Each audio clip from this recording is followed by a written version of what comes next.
De revenir dans le Colorado en 1980, vous vous installez dans la petite ville de Rand, qui a une particularité, c'est qu'il y a 13 habitants. Il y en a un peu plus maintenant?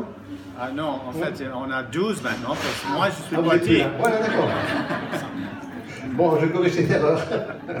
Donc, 13 habitants. Donc, vous êtes journaliste, vous publiez de nombreux articles dans de nombreuses revues américaines, presse et magazines. Votre premier roman s'appelle 1000 White Women. Ça va, d'accord? C'est pas mal. C'est pas mal. Hein.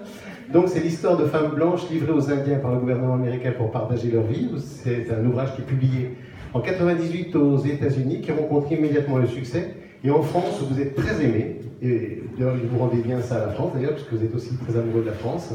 Ce livre est publié à plus de 400 000 exemplaires, à peu près, on va pas chipoter, voilà.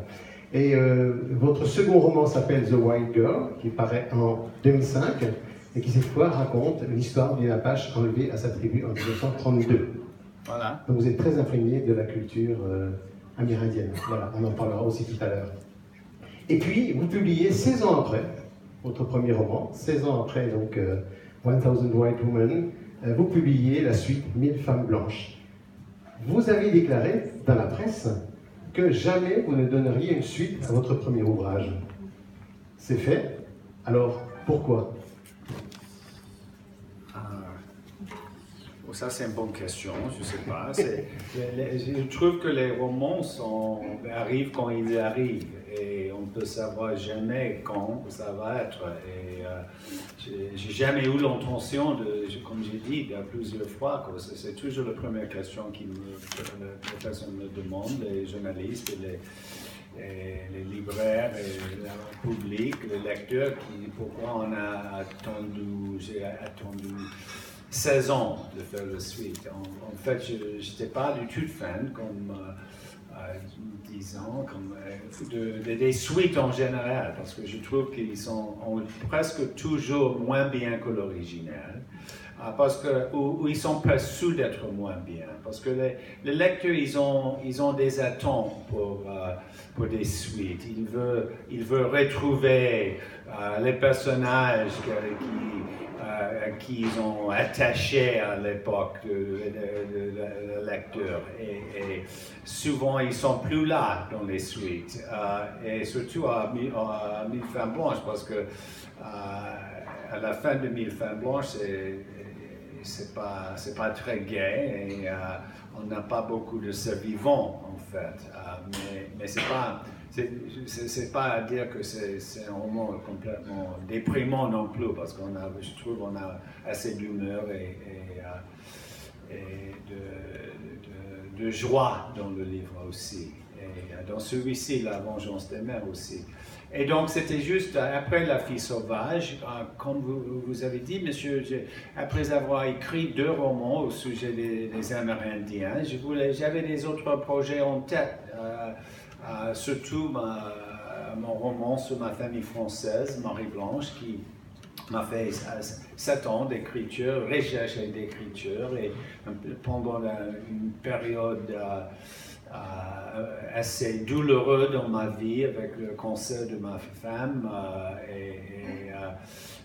qui est mort de cancer pendant cette période, et donc il y avait des mois et des mois quand je n'étais pas capable de travailler du tout, je n'étais pas dans un esprit très créatif, et le roman aussi, Marie-Blanche, c'est un peu douloureux parce que c'est au sujet surtout de ma mère qui avait une vie assez tragique.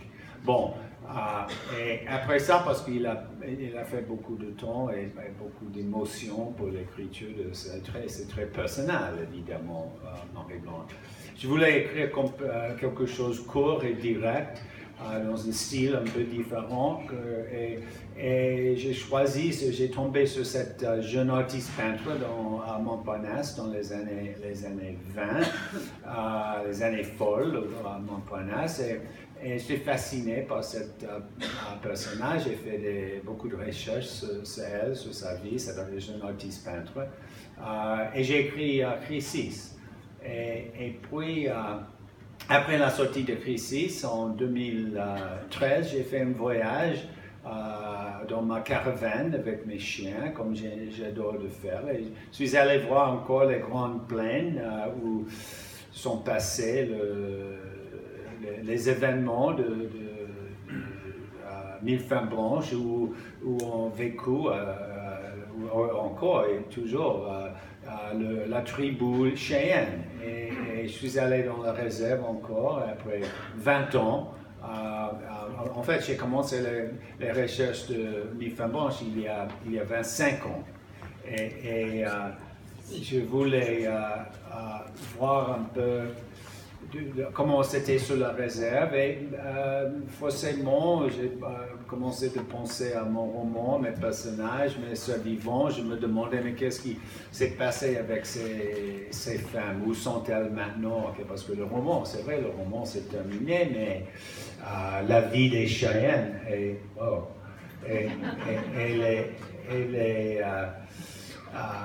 l'histoire des Cheyennes, ça continue. Donc, c'était comme ça. J'étais vraiment inspiré par le paysage encore, parce que c'est un paysage que j'adore. C'est peut-être mon paysage préféré aux États-Unis dans l'Ouest, les grands espaces, les grandes plaines.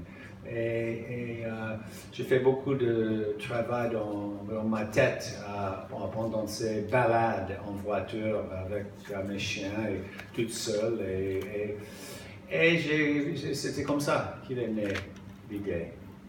Alors, et peut-être une chose aussi, il faut quelque chose que vous n'osez pas avouer, c'est que quand même, vous vous êtes un peu laissé dissiper par votre ami Jim Harrison. Vous avez fait quelques parties de chasse et de pêche, puis peut-être que c'est aussi ça qui vous a dissipé? Ah non, en fait, Jim et moi, oui, nous avions des carrières, des bouquins complètement différents, même il est fasciné aussi par les... On avait beaucoup en commun, mais on n'a pas... On a discuté un peu notre travail, mais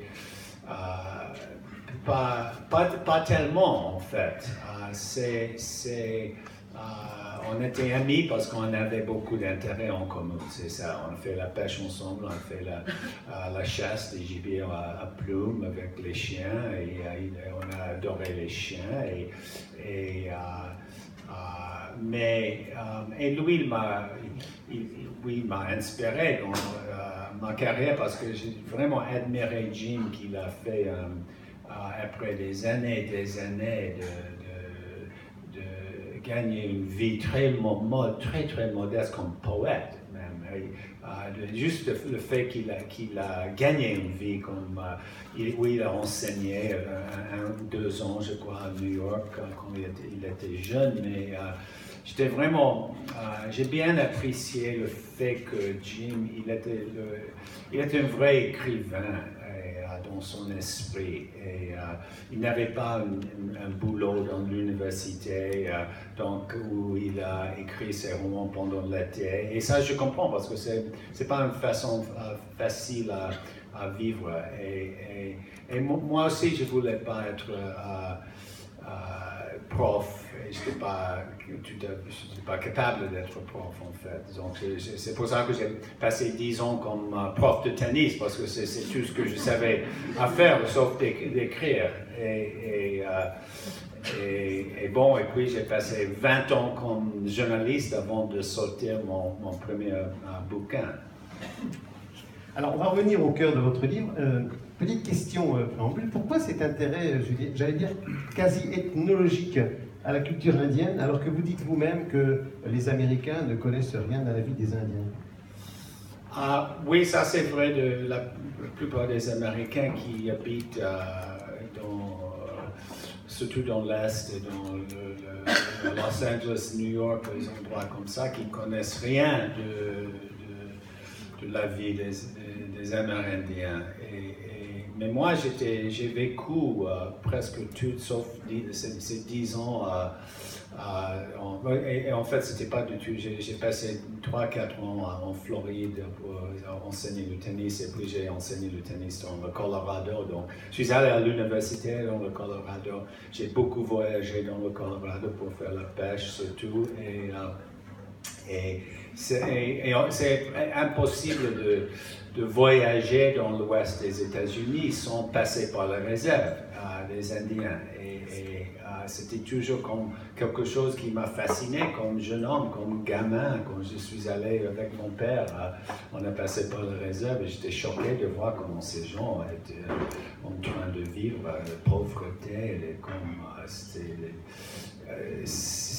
Moi, je pensais comme jeune, comme gamin, que j'ai vu tous les films, les westerns, je pensais qu'il était toujours en train de vivre dans les tipis, de chasser les bisons. Donc, j'étais choqué de voir la réalité de la vie. Et c'est simplement comme ça. C'est vrai que la plupart des Américains, c'est pas... Les réserves des Indiens dans l'Ouest ne sont pas les endroits où les Américains vont passer les vacances. Hein. On passe par les réserves pour aller passer pour les vacances ailleurs. Et donc, c'est simplement qu'ils ne connaissent rien de la culture indienne en général.